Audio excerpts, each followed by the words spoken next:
Did you know that there is a National World War I Museum and Memorial in Kansas City, Missouri? Yes, it's true, and if you ever get out there, you should really visit it so you can get up on your history and learn about this important event. I've just learned that they have a collection relating to the dogs that were involved in that horrible conflict. I want to welcome Dorin Cart. He is Senior Curator at the National World War I Museum and Memorial. Welcome, Dorin. Thanks for having me on. Okay, so I was able to view a little bit of the collection related to dogs in World War I. Tell us, give us an overview of what you've got going on there, and how does the public access what you have? Okay, we don't have a whole lot of physical objects related to dogs. We have a few, but primarily it's through our records and our resources that we have in our public use library. But over the years, I've been real interested in doing research on dogs that were in World War I, and they were incredible animals and made contributions to the war effort. Dogs were really played important roles for most of the armies that were involved in World War I from 1914 to 1919. Dogs hauled machine gun and supply carts and lots of other supplies. One of their main efforts were that they were messengers, and they often delivered their missives under a hail of fire. And according to one French source that we have here at the museum, at one time during the war, more than 2,000 dogs were in service on the Western Front. That's incredible. And dogs were also trained, especially by the French Army, to be first aid dogs. And they were selected and carefully trained, often for months, to go on to battlefields and locate wounded soldiers. And they were trained to either stay with the soldier until human aid came or to bring back evidence of the wounded French soldier. And many of the dogs actually carried first aid kits in packs on their backs for immediate use for treating wounded soldiers. So they were very important in that aspect.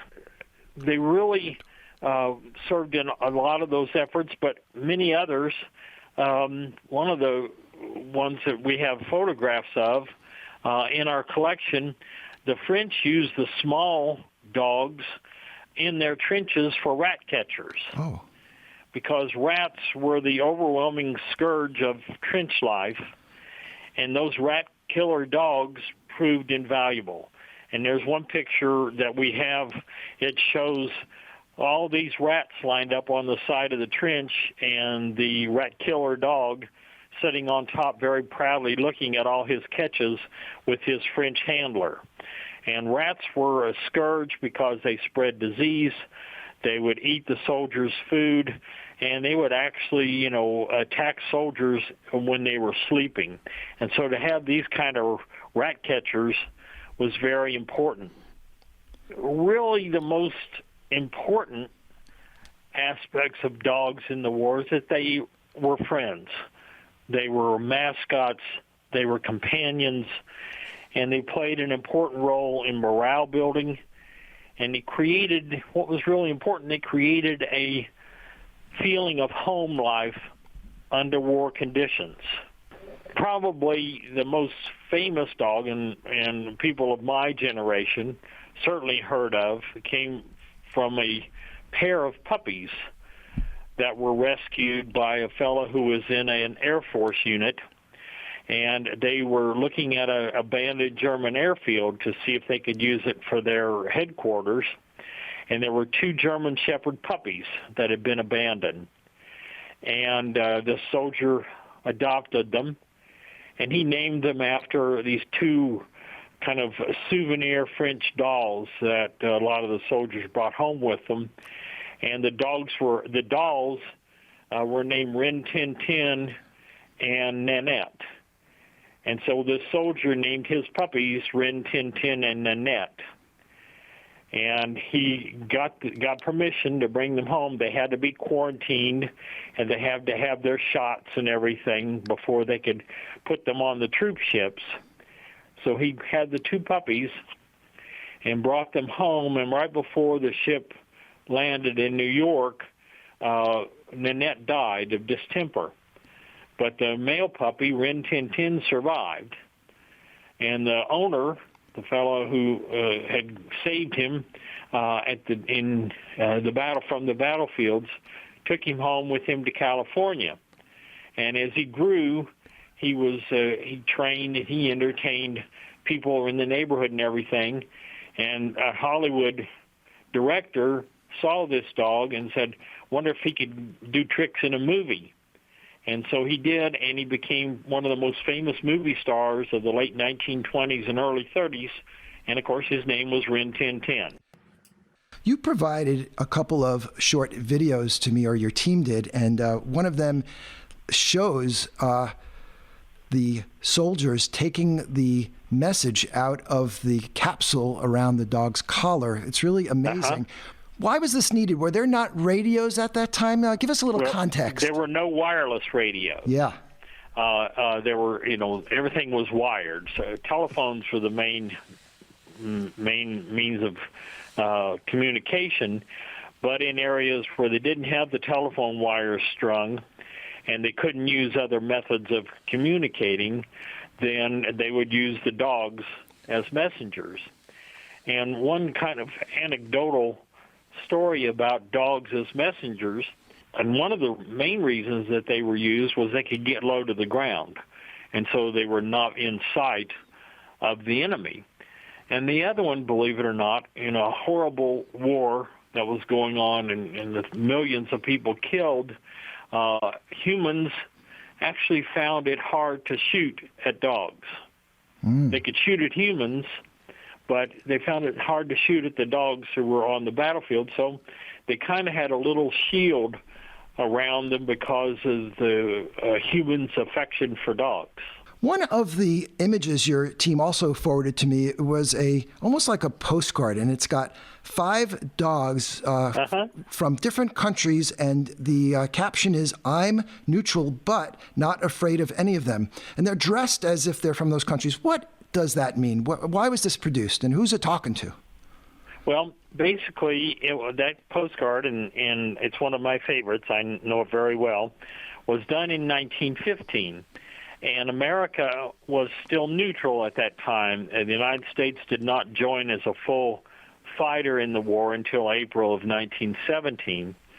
And so that was not the only instance like this that dogs were actually used as propaganda. And so their images, and the one you're talking about, the British are represented by the English Bulldog, and the German by the Dachshund, and the American by the Bull Terrier. And if I recall correctly, he's got basically an American flag tied around his neck. And then the French Bulldog, he's dressed like a French soldier, and the Russian Wolfhound like a Russian soldier. And he's, and the American dog saying, "I'm neutral but not afraid of any of them." And that's what he meant, that America would side with people, but he was not afraid of fighting any of the, people or dogs that are represented in the card. And so dogs were used in that way, especially the anti-German sentiment created by the Americans on postcards and things like that. And so he was always represented like as a dachshund with the ubiquitous spiked helmet on his head. And that was one kind of thing that the Americans knew about the German army, was that spiked helmet. Yeah. And because it represented the Prussian attitude, and so that's how they were represented. But I know there's another postcard where an American, Uncle Sam's hand is holding the poor little dachshund by the neck, saying, I'm not going to be bitten by you, or something like that. So, the dachshund suffered pretty much in the propaganda that was put out during the war. And one of the most striking images you also shared with me was a line of dogs pulling those machine gun carts you referred to. That is really an incredible thing to imagine. What's the story behind an image like that? And if it's the same picture that I'm thinking of, those are Belgian work dogs, and they were part of the Belgian army. And the machine guns that the Belgians were using were very heavy, and the ammunition, and so they had these carts, and the Belgians didn't have the horses that they had available were primarily used for the artillery, and so the dogs then were used for pulling the machine gun carts. And yeah, there is one really great picture of the Belgian troops, and this is early in the war in the fall of 1914, showing the dogs there that are laden down pulling the machine gun carts. And I know there's another photograph of a couple of American soldiers who were kind of playing around for selfies, as we would call them today, photo opportunities, and one of them sitting in a dog-pulled cart. And so they were used for labor like that as well. Dorin, what else can visitors see when they come visit the museum? I'll give you a chance to pitch the museum so everyone nearby will come visit you. We are an international museum, and all the nations who were involved in World War I are represented here at the museum.